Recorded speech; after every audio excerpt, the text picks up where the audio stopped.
Madame Maguette Sigay, je suis la présidente du comité sénégalais sur les pratiques traditionnelles néfastes à la santé de la femme et de l'enfant, dénommé COSEPRAT. Nous sommes membres du comité interafricain qui est basé à Addis Abeba. La journée d'aujourd'hui, c'est une journée de rencontre.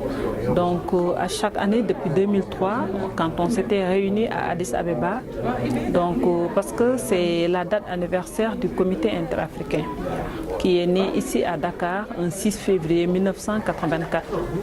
Pourquoi le comité interafricain? Parce que nous avions constaté à l'époque que dans les rencontres avec l'OMS, l'Organisation mondiale de la santé, nous avions eu un fort taux de décès maternels et de néonatal. Donc les gens se posaient la question et l'Afrique avait le fort taux. On se disait pourquoi il y a autant de décès de femmes, de bébés. Donc, il faut qu'on puisse vraiment voir la cause. Vous savez, le Sénégal, c'est quelqu'un qui est leader au niveau de l'Afrique, au niveau mondial même. Et le Sénégal a proposé de tenir la rencontre parce que, au début, et c'est à l'issue de ce séminaire, les gens disaient qu'il nous faut un cadre de retrouvailles, un cadre où on peut vraiment discuter, voir, réagir, comment éliminer cette pratique qui tue autant de femmes, autant de bébés. Et c'est là qu'est né le comité interafricain, porté par des Africains, parce qu'au début, vous savez, les gens disaient que c'était l'Occident qui poussait les Africains à renier à leur tradition, parce que c'était porté par des Africains, par les membres qui étaient là-bas. Et on l'a mis le siège à Addis Abeba. Pourquoi? Parce que c'était une ONG qui venait de naître, il n'y avait aucune ressource et on les a logés dans les locaux de l'Union africaine pour amortir un peu les charges. Le comité est né en 1984, mais de 1984 à 2000 presque, c'était vraiment des percées qu'il fallait avoir parce que c'était des sujets tabous. On n'en parlait pas jusqu'à présent, on est en 2018, mais vous savez, la sexualité, elle est taboue. C'est lié à notre environnement social, c'est lié à notre religion, c'est lié même à notre éducation au niveau de l'Afrique. Et vous voyez que depuis cette période, donc il y avait beaucoup de choses qui ont été faites. Donc nous avons eu à sensibiliser la communauté qui est concernée, la principale concernée. Nous avons aussi eu à travailler avec les organes de l'Union africaine, des comités, des commissions qui sont en charge de la petite enfance. Nous avons aussi travaillé avec des religieux.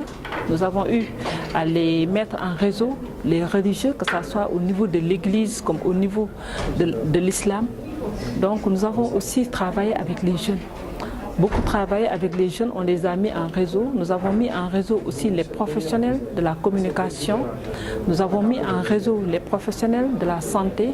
Et nous avons eu à travailler beaucoup avec les hommes au niveau de la communauté. Parce qu'au début, ils nous disaient que c'était un problème de femmes, ça concernait les femmes.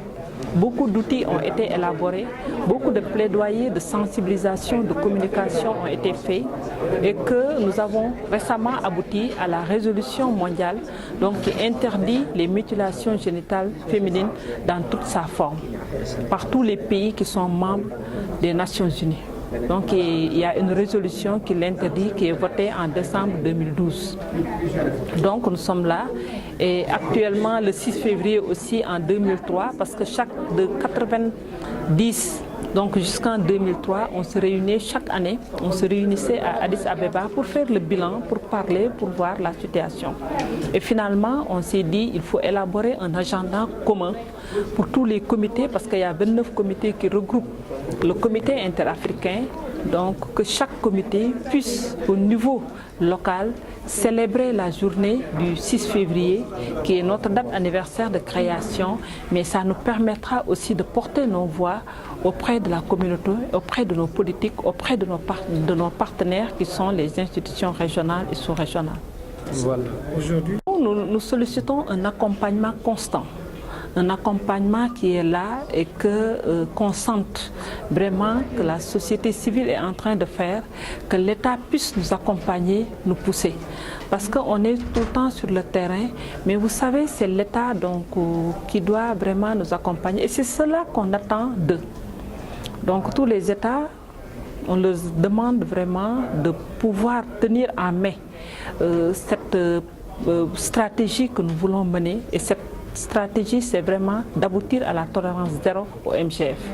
Donc les États sont là, mais d'une façon, on ne dit pas qu'ils ne nous accompagnent pas, ils sont toujours avec nous, mais on ne les sent pas tellement quand il s'agit de prendre certaines décisions. On ne peut pas imaginer qu'en 2018, par exemple, l'exemple du Sénégal, qu'on fasse l'excision dans la capitale.